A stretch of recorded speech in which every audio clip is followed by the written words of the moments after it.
যে ব্যক্তি বিদ্রোহ করেছে এবং দুনিয়ার জীবনকে অগ্রাধিকার দিয়েছে তার জায়গা হচ্ছে জাহান্নাম। জোরে বলেন নাউজুবিল্লাহ। যে ব্যক্তি আল্লাহর সঙ্গে বিদ্রোহ করেছে আর পরকালের জন্য পাথর জোগাড় করে নাই, দুনিয়াকে অগ্রাধিকার দিল, পরকালকে ভুলে গেল, তার জায়গা হলো জাহান্নাম। ওয়া আম্মা মান খাফা মাকামা রাব্বিহি ওয়া নাহান নাফসা আনিল হাওয়া ফাইন্নাল জান্নাতা হিয়াল মাওয়া। আর যে ব্যক্তি আপন প্রভুর সামনে উপস্থিত হওয়াকে ভয় করেছে এবং আপন প্রবৃত্তিকে লালসা মুক্ত করেছে, লালসার হাত থেকে রক্ষা করেছে, আল্লাহ রব্বুল আলামিন কিয়ামতের দিন তার জন্য রেখে দিয়েছেন জান্নাত। তার জন্য কোন জায়গা? জান্নাত। আমাদেরকে পরকাল ভিত্তিক জীবন যাপন যদি করি তাহলে কবরের জবাবগুলি খুব আসান হবে। আর যদি পরকাল ভিত্তিক জীবন যাপন না হয়, কবরটা মুসিবত হয়ে যাবে। হযরত ওসমান রাদিয়াল্লাহু তাআলা আনহু কবরের কাছে গিয়ে খুব কাঁদতেন। সাহাবায়ে কেরাম প্রশ্ন করেছেন, হুজুর, রাসূল করিম সাল্লাল্লাহু আলাইহি ওয়াসাল্লাম যখন জান্নাত ও জাহান্নামের ওয়াজ করেন তখনও তো এত বেশি আপনি কাঁদেন না, যত বেশি কাঁদেন কবরের কাছে এসে, কারণ কি? হযরত ওসমান রাদিয়াল্লাহু তাআলা আনহু বলতেন, আমার সাথীরা, আমি আমার হাবিবের কাছে, আল্লাহ রাব্বুল আলামিনের রাসূলের কাছে আমি শুনেছি এই কবরটাই হলো প্রথম স্টেশন, এই কবরটাই হলো প্রথম ইমিগ্রেশন কাউন্টার। এই জায়গায় যদি কেউ ধরা পড়ে যায়, কারো যদি চার্জশিট হয়ে যায়, সব জায়গায় ধরা পড়ে যাবে, হাসরে মিজানে সিরাতে কোনো জায়গায় নাজাত পাবে না। আর এই কবরটা যদি কেউ মুক্তি পেয়ে যায়, মিজান সিরাত হাসর সব জায়গা থেকে আল্লাহ তারে ভালোভাবে পার করে দিবেন। এটা হলো আসল জায়গা, মারাত্মক জায়গা, খুব মারাত্মক জায়গা। আমি এটাকে ইমিগ্রেশন কাউন্টার বলেছি আমার ভাষায়। ইমিগ্রেশন কাউন্টার যারা বিদেশ ভ্রমণ করেছেন তারা জানেন। লন্ডন যাবেন, আমেরিকা যাবেন, সৌদি আরব যাবেন, যে কোনো বিদেশে যাবেন, গেলেই পাসপোর্ট তারা দেখবে। পাসপোর্টে আপনার ন্যাশনালিটি কোনটা সেটাই তারা জানতে চাইবে। আপনি কোন দল করেন এটা তারা জানতে চাইবে না। আপনি কোন ভাষায় কথা বলেন তাও তাদের জানার দরকার নেই। প্রথমেই তারা আপনার ন্যাশনালিটি দেখবে, আপনার আইডেন্টিটি কি তারা জানতে চাইবে। তারপরে যদি স্যাটিসফ্যাক্টরি হয় আপনাকে ভিসা দিয়ে ভেতরে ঢুকবার ব্যবস্থা করে দেবে। আর যদি তারা স্যাটিসফাইড না হয় তাহলে আপনাকে মেহমানখানায় ঢুকানো হবে গ্রেফতার করে। কবর হচ্ছে এ ধরনের একটি ইমিগ্রেশন কাউন্টার। কবরের ভিতরে মানুষ যখনই রাখা হবে সঙ্গে সঙ্গে দুজন ফেরেশতা আসবে। কবরের কাছে যারা এসেছিল দাফন হয়ে যাওয়ার পর এই লোকগুলি 40 কদম যেতে যতক্ষণ লাগে এর মধ্যেই দুজন ফেরেশতা এসে যাবে। এসে জিজ্ঞেস করবে, মান রব্বুকা, তুমি কোন দল করতে? ওটা তাদের জানার দরকার নাই। চাকরি কিসে করতেন ওটা জানার দরকার নাই। ব্যবসা করতেন না চাকরি করতেন প্রয়োজন নেই।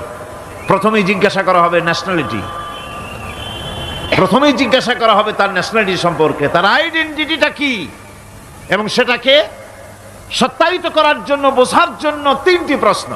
প্রথম প্রশ্ন, মান রব্বুকা ওয়া মা দীনুকা ওয়া মান নাবিয়্যুকা, তোমার রব কে, তোমার দিন কি, তোমার নবী কে। যদি এই ব্যক্তি বেঈমান হয়, মুনাফিক হয়, সে বলবে হায় হাতা লা আদরি, হায় হাতা লা আদরি, জানি না আমার রবকে, আমি জানি না। তোমার দিন কি, দিন কারে কয় বুঝি না। এরপরে আল্লাহর নবী জনাবে মুহাম্মদ রাসূলুল্লাহ সাল্লাল্লাহু আলাইহি ওয়াসাল্লামকে দেখানো হবে, বলা হবে মা কুনতা তাকুলু ফি হাদার রাজুল, এই ব্যক্তি সম্পর্কে তোমার ধারণা কি নিকে? বলবে আমি চিনি না। নাউযুবিল্লাহ। বাস, এরপরে তার যা হবার তাই শুরু হয়ে যাবে। আর যদি বান্দাটা মুমিন হয়, প্রশ্ন করা হবে মান রব্বুকা, জবাব দেবে রব্বি আল্লাহ, আমার রব আল্লাহ রাব্বুল আলামিন। ওয়া মা দীনুকা, দীনুনা ইসলাম, আমার দিন হচ্ছে ইসলাম। এরপরে আল্লাহর নবীকে দেখানো হবে। কয়েক রকমের বর্ণনা আছে। কোন বর্ণনায় আছে হুজুরের আকারে দেখানো হবে, অথবা রসুলকে সরাসরি দেখানো হবে। বলা হবে মা কুনতা তাকুলু ফি হাযার রাজুল, এই লোকটি সম্পর্কে ধারণা কি? মোমেন ব্যক্তি বলবে হাযা নবিয়ুনা মুহাম্মাদুর রাসূলুল্লাহ সাল্লাল্লাহু আলাইহি ওয়াসাল্লাম, ইনি আমার তো সেই নবী মুহাম্মাদুর রাসূলুল্লাহ সাল্লাল্লাহু আলাইহি ওয়াসাল্লাম। আমরা যেন এই রকমের জবাব দিতে পারি, আল্লাহ কবুল করো। সকলে জোরে কোন আমিন। জবাব হয়ে যাওয়ার পর গায়ব থেকে আওয়াজ আসবে, ফাফরিশু বিল জান্নাতি ওয়ালবিসু বিল জান্নাহ, ও আমার ফেরেশতারা, আমার এই বান্দাকে জান্নাতের পোশাক পরাইয়া দাও আর কবরটাকে জান্নাতের বিছানা বিছাইয়া দাও। জান্নাতের পোশাক পরায় দাও, জান্নাতের বিছানা বিছাইয়া দাও। ইলা মাদ্দা বাসারিহি, তার চোখের দৃষ্টি যত দূর যায় কবরটা ততটা প্রশস্ত করে দাও। এরপর বেহেশতের পোশাক পরাইয়া, বেহেশতের বিছানা বিছায়া ফেরেশতা বলবে নম কানাউমুল উরুস, ঘুমিয়ে যাও।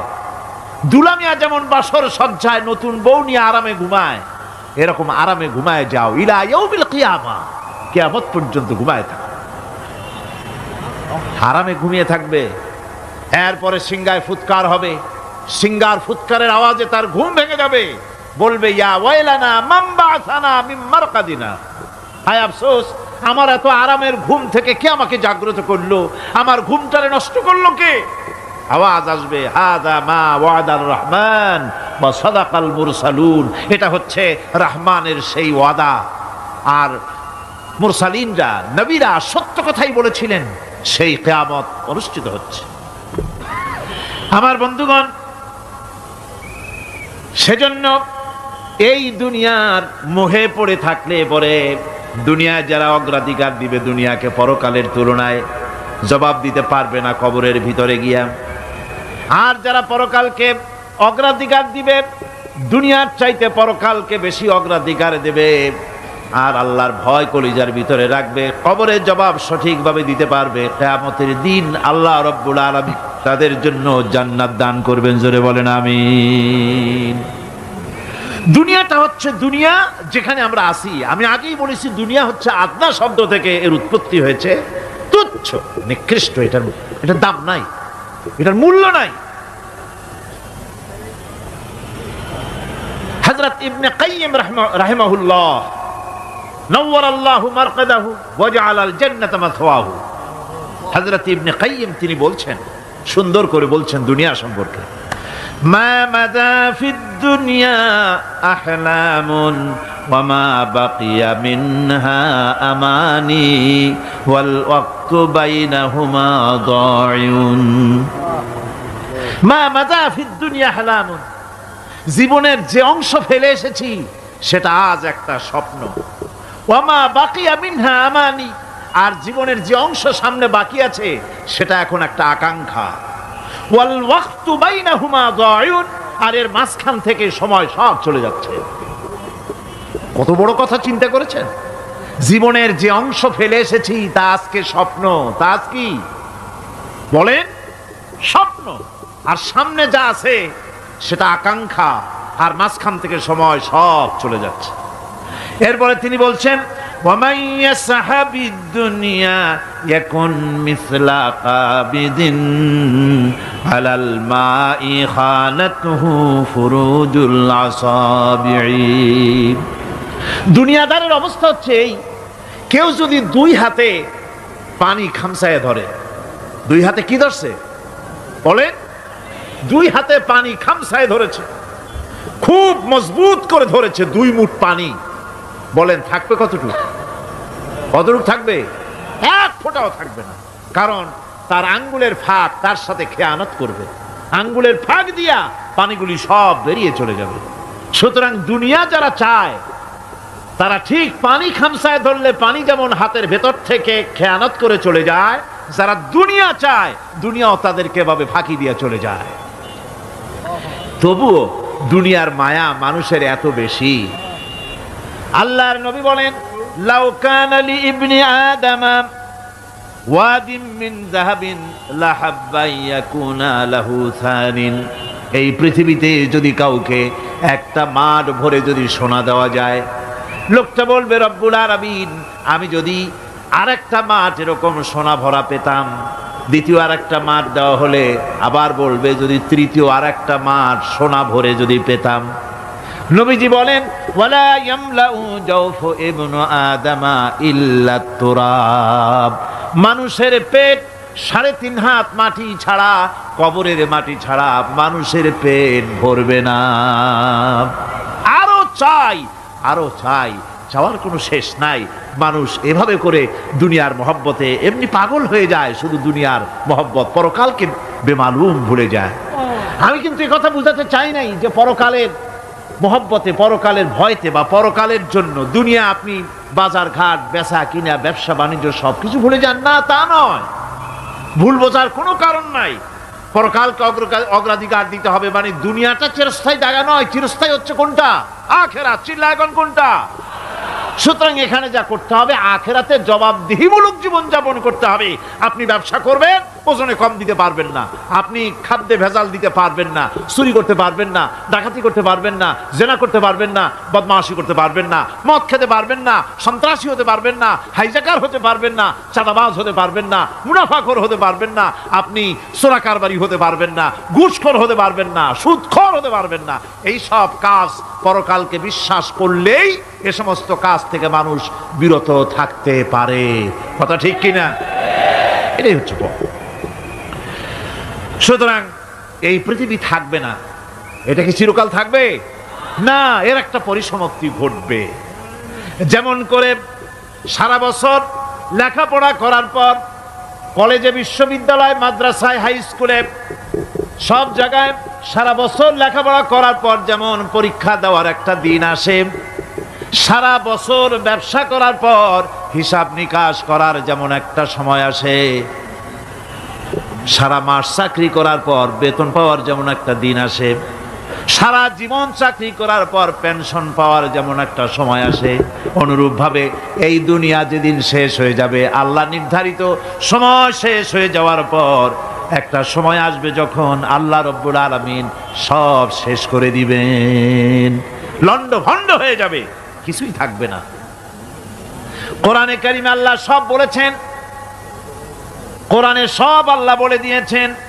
আল্লাহ পাক বলেন এই পৃথিবীর সব কেমন ভাবে ধ্বংস হবে তার চিত্র আল্লাহ পাক কোরআনে কারিমে তুলে ধরেছেন। ইযাস সামাউ ফাতারাত ওয়া ইযাল কাওয়াকিবু তাসারাত ওয়া ইযাল বিহারু ফুজ্জিরাত ওয়া ইযাল কুবুরু বু'সিরাত। যখন আকাশসমূহ দীর্ণ বিদীর্ণ হয়ে যাবে, তারকাগুলি বিক্ষিপ্ত হয়ে ছিটকে পড়বে, আর সমুদ্রগুলি উচ্ছ্বসিত হয়ে পড়বে, কবরগুলি সব তার ভেতরে যা আছে উদ্গীরণ করে দেবে, তারকাগুলি স্থিমিত হয়ে যাবে।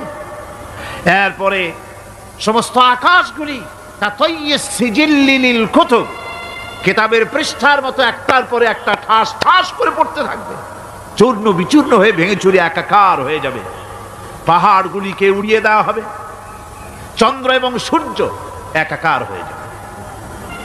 আল্লাহ রাব্বুল আলামিন বলেন ফাইদা বারিকাল বাসার ওয়া খাসাফাল কমার ওয়া জুমিআশ শামসু ওয়াল কমার। চক্ষু যখন বিস্ফারিত হয়ে যাবে, চাঁদ যখন তার আলো হারিয়ে ফেলবে, সূর্য যখন তার আলো হারিয়ে ফেলবে, চাঁদ আর সূর্য সব একাকার হয়ে যাবে, সেই সময়ের অবস্থাটা কি চিন্তা করো। মানুষ হয়রান হয়ে দৌড়াদৌড়ি করবে। ওয়াহুমিলাতিল আরদু ওয়াল জিবালু ফাদুক্কাতা দাক্কাতান ওয়াহিদা। জমিন এবং পাহাড়গুলির মধ্যে আল্লাহ রাব্বুল আলামিন সংঘর্ষ বাঁধিয়ে দিবেন, পাহাড়গুলি ভেঙে চুরে টুকরা টুকরা হয়ে যাবে। পাহাড়গুলি উঁচু করে জমিনের উপরে আছাড় মেরে আল্লাহ রাব্বুল আলামিন ভেঙে চুরে চুরমার করে দিবেন। সুবহানাল্লাহ। ফাতাকুনুল জিবালু কালইনিল মানফুস, পাহাড়গুলো পেঁজা ধোনা তুলার মতো করে উড়িয়ে দেওয়া হবে, পাহাড় উড়ে যাবে। সুবহানাল্লাহ পড়ো।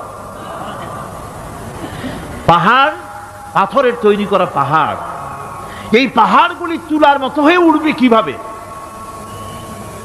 আমি এই দৃশ্য নিজের চোখে কিছুটা হলেও দেখছি। আজ থেকে 10 দিন আগে আমি ইতালি সফর করে এসেছি। ইতালির রাজধানী রোম। রোম প্রাচীন সভ্যতার লালন ভূমি। কোরআনে কারিমে সূরায়ে রোম রয়েছে, এই রোম সেই রোম। এখানের বাদশার কাছে রাসূল করিম সাল্লাল্লাহু আলাইহি সাল্লাম হেরাক্লিয়াসের কাছে চিঠি পাঠিয়েছিলেন, সেই রোম। 12 থেকে 15 হাজারের মতো বাংলাদেশি মুসলমান সেখানে আছে। জুমার দিন, যেদিন আমি গেলাম তার পরের দিনই জুমা ছিল। জুমার নামাজ পড়লাম ভ্যাটিকানের কাছেই বিশাল মসজিদ, ইউরোপের ভিতরে সবচাইতে বড় মসজিদ এটা। রোম ইসলামের দুশমনদের রাজধানী। সেইখানে যখন আজান হচ্ছে আশহাদু আন্না মুহাম্মাদার রাসূলুল্লাহ, আমার অনুভূতির কথা আপনাদেরকে বোঝাতে পারবো না, কি অনুভূতির সৃষ্টি হয়েছে আমার ভেতরে। ভ্যাটিকানের পোপ এক পাশে, কিছু দূরেই ভ্যাটিকান। ওটা হচ্ছে গোটা পৃথিবীর সমস্ত খ্রিস্টানদের কাবা, ভ্যাটিকান। তার পাশেই বিশাল মসজিদ, সেখানে নামাজ পড়লাম। চিন্তার ভেতরে আসলো আল্লাহ রাব্বুল আলামিন তার হাবিবের নাম, তার তাওহীদ, তার রিসালাতকে কিভাবে বিশ্বময় ছড়িয়ে দিলেন।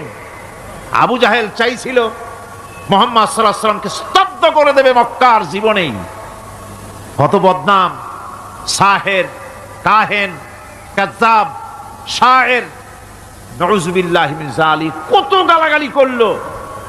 আর আল্লাহ শোনালেন, হাবিব চিন্তার কোনো কারণ নাই, ওয়ারাফা'না লাকা যিকরাক, আমি আপনার প্রশংসা বিশ্বময় ছড়িয়ে দেব। সুবহানাল্লাহি ওয়া বিহামদিহি। রোম প্রোগ্রাম শেষ করে আমাকে তারা নিয়ে গেল, যেটা আমি বলছি সফর কাহিনী শোনাবার সময়টা না, যেহেতু এর সঙ্গে প্রাসঙ্গিক সেজন্য বলছি। পাহাড় কেমনে তুলার মতো হয়ে উড়বে তার নজির দেখেছি। রোম শহর থেকে 300 মাইল দূরে, 300 কিলোমিটার দূরে নেপোলিয়ান বোনাপার্ট তার বাড়ি, এবং ওটা তার নামই একটা প্রভিন্স। ভূমধ্য সাগরের পারে ভিসুভিয়াস, পৃথিবীর সবচাইতে বড় আগ্নেয়গিরি। সেটা দেখাতে নিয়ে যাওয়া হলো আমাকে, যে পাহাড়টা পৃথিবীর মাটি থেকে তার চূড়া হচ্ছে 3 মাইল উঁচু। এর 2 মাইল গাড়িতে করে ঘুরে ঘুরে যাওয়া যায়, এরপর আর গাড়িতে যাওয়া যায় না, বাকিটুকুন যেতে হবে হেঁটে হেঁটে। পাহাড়ের উপরে অক্সিজেন কম, বেশ কষ্ট হচ্ছিল উঠতে। জীবনে প্রথম পাহাড়ে চড়েছি, জাবালে নূর, রাসূল করিম সাল্লাল্লাহু আলাইহি সাল্লামের উপরে যেখানে ওহী হয়েছিল সর্বপ্রথম। পাহাড় চড়ার একটা অভিজ্ঞতা ওখান থেকে আমার কিছুটা হয়েছিল। খুব কষ্ট হলো বাকি 1 মাইল উঠতে। যখন ভিসুভিয়াসের একদম শীর্ষে চলে গেছি, সেখানে গিয়ে আমার সাথে 15-20 জন লোক ছিল। আমি নিজেই আল্লাহু আকবার বলে আমার গলা থেকে আওয়াজ বেরিয়ে গেল। আমি দেখতে পেলাম ভিসুভিয়াসের শীর্ষে বিশাল গর্ত। আমার মনে হয় গর্তটা এই মাঠের 1/4 হবে। এই মাঠের 1/4 হবে গর্তটা। সেই গর্তটার গভীরতা হচ্ছে 1.5 কিলোমিটার। এইখান থেকে পাথরগুলি উত্থিত হয়েছে, আগ্নেয়গিরি পাথর আগুনে গলে লাভা হয়ে এগুলি পাহাড় বেয়ে উপচে পড়েছে, চতুর্দিকে 12 মাইল ছড়িয়ে গিয়েছে। আমার মনে পড়লো ওয়াকুদুহান নাস ওয়াল হিজারা, জাহান্নামের আগুনের ইন্ধন হবে মানুষ আর পাথর। আমি সেখানে সেজদায় পড়ে গিয়া কানলাম আর বললাম, আল্লাহ